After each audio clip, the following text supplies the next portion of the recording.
Après avoir vu ça, on peut mourir tranquille.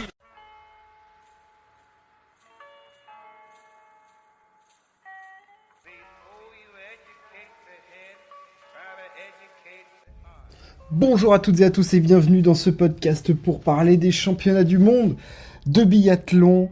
Le sprint femme a eu lieu et je suis obligé d'en parler puisque la France est à l'honneur.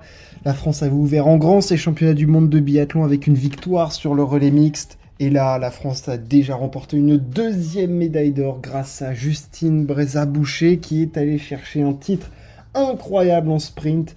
Une course folle chez les femmes. On espère que ça va être aussi intéressant chez les messieurs cet après-midi. En tout cas, chez les femmes, on a vécu un grand moment, une grande course. On va revenir un petit peu rapidement sur ce qui s'est passé sur cette première épreuve.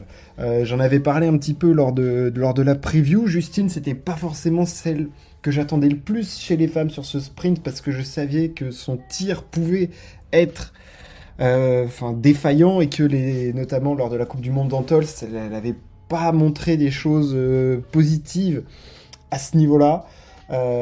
J'attendais plutôt Lou Jean Monod ou Julia Simon, mais Justine, grâce à sa vitesse sur les skis, a pu rattraper cette balle de pénalité.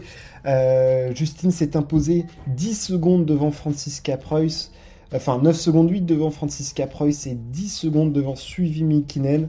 Lena Aiki avec un 10 sur 10 fait 4ème. Lou Jean Monod qui fait 2 fautes est 6ème. Julia Simon idem 7ème. 12e place pour Océane Michelon. Donc les Françaises sont là, il y a de la densité.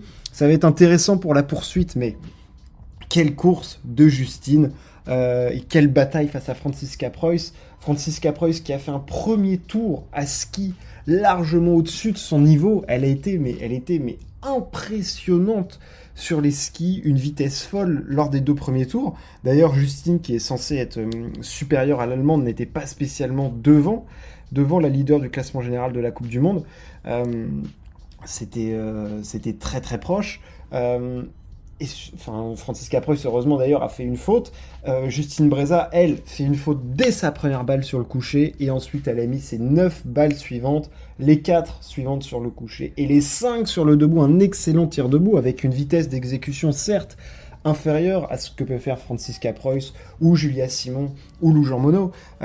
C'est pas sa première qualité à Justine. Il faut que le tir soit posé. Elle a mis les 9 balles restantes, ce qui lui a fait ressortir quelques secondes derrière lors du debout. C'était chaud. Elle ressortait à 3 secondes, mais on s'est dit avec sa vitesse à ski, notamment, elle devait pouvoir prendre le dessus sur Franziska Preuss et c'est ce qui s'est passé. Elle finit avec 10 secondes d'avance. C'est énorme pour Justine, une perf vraiment folle qui va lui faire un bien. Enfin, je sais pas si ça va lui faire un bien fou, mais c'est évident que ça lui permet de lancer parfaitement ses championnats du monde.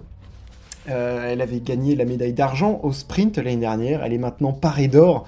Ça commence à faire pas mal de médailles en individuel pour Justine, qui, on le sait, il faut que les planètes s'alignent un petit peu niveau tir pour que tout clique. Et dans ce cas-là, ça devient la biathlète ultime. Elle est quasiment intouchable pour les autres parce que elle est tout simplement trop rapide sur les skis. Voilà, c'est une piste Lenzerheide qui lui convient parfaitement. L'année dernière, on se souvient qu'elle avait gagné le sprint, la poursuite et la mass start, les 3 épreuves qui avaient eu lieu dans la station suisse. Elle va donc s'élancer pour la poursuite en tête avec 10 secondes d'avance sur Franziska Preuss. La meilleure position possible, et il y a déjà des écarts avec des coureuses comme Lou Jean Monod, comme Michele Carrara, comme Julia Simon. Carrara, elle est à 24 secondes, Lou et Julia sont à 30 et 35 secondes. Donc il y a déjà un petit gap. Une Elvira Heuberg, elle est à 53 secondes, bien plus loin. Donc potentiellement, la victoire va se jouer dans un cercle assez restreint de coureuses, de biathlètes. Et Justine là va être libérée et le tir est plutôt en place. Il faut qu'elle reste dans sa bulle. On voit que le temps qu'elle prend par exemple sur le coucher entre chaque balle, on est plus aux alentours des 2 secondes 7, 3 secondes. Là on va plus être proche des 2 secondes 2, 2 secondes 5 pour les autres biathlètes. Justine, elle a besoin d'avoir ce temps en plus et là elle a réussi à tout mettre dedans. C'était absolument parfait. Franziska Preuss, elle a prouvé que c'était je sais pas si c'est la meilleure biathlète, mais c'est la plus régulière, celle qui arrive à être prête quand il le faut, qui va faire le moins d'erreurs, qui va avoir la meilleure exécution au tir. Et là, elle fait deuxième et elle vient confirmer son immense saison. Là où j'étais un petit peu déçu de Lou Jean Monod, que j'ai trouvé un petit peu en dedans, notamment au ski, sur les skis et au tir, par rapport à ce qu'elle avait montré sur le relais mixte, où vraiment je me suis dit, ok, elle est prête, elle a envie d'en découdre, elle va montrer que c'est la patronne. Lou Jean Monod a été décevante, une faute sur le coucher, une faute sur le debout, c'est trop, c'est beaucoup trop pour un sprint. Elle reste néanmoins 6ème à 30 secondes, parce que en fait, les filles, les meilleures biathlètes, il n'y a pas eu... Les meilleures biathlètes n'ont pas fait de 10 sur 10, c'est-à-dire que Franziska Preuss n'a pas fait de 10 sur 10, Elvira Oeberg n'a pas fait de 10 sur 10, Anna Oeberg non plus, Anna-Maria Landpitch non plus, elle a fait 3 fautes, mais elle est 4,56 secondes, c'est vous dire le niveau à ski. Anna Magnusson est loin aussi, finit à plus d'une minute, donc voilà, il y a eu des petites erreurs, ça s'est joué plutôt sur les skis ensuite. Il n'y a pas eu de démonstration, la course parfaite n'a absolument pas eu lieu chez les femmes, ce qui permet pour la poursuite de ne pas être loin. Elle est à 30 secondes, il y a 4 tirs, il y a un biathlon fou, on est à 1500 mètres d'altitude, il peut se passer beaucoup de choses pour Lou, il va falloir réagir tout de suite, et c'était intéressant de voir l'accolade entre Justine Breza et Lou Jean Monod après la course, où on a eu un petit peu on a entendu un peu les micros où effectivement Lou félicitait Justine, et Justine qui lui demande et toi comment ça va et tout, et Lou qui lui dit non ça va pas, elle était juste après la course touchée, c'est normal, c'est une athlète de haut niveau, elle ne vise que la gagne minimum, elle a énormément d'ambition et cette course là ne lui convient pas, et elle ne convainc pas sur cette course. C'est évident qu'elle va vouloir rebondir très fort. 6ème sur la poursuite, elle a encore largement la place de revenir. Enfin, je veux dire, elle est au-dessus en biathlon d'une Carrara, d'une Lena Heikki ou d'une Suvi Mikinen. Voilà. Donc il y a des choses à faire, et c'est pas dit que Franziska Preuss et encore moins Justine vont faire l'assurance tout risque derrière la carabine. Julia Simon, elle, fait 7ème, c'est une performance solide, c'était la championne en titre du sprint des championnats du monde.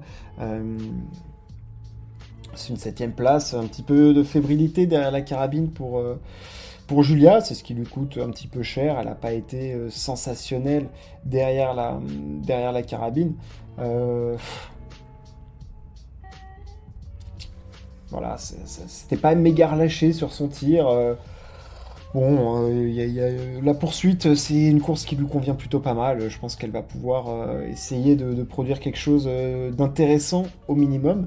Notre Julia, et puis il y a eu des bonnes performances aussi pour Océane, Michelon. Donc voilà, l'équipe de France est là. Il y a eu un tout petit peu de déception au niveau des résultats de Lou et de Julia, mais rattrapé largement par la perf de Justine qui a été énorme derrière sur la dernière boucle. Voilà, il y avait du stress parce qu'on la voit sortir à 3 secondes, mais on sait qu'elle est au-dessus sur les skis.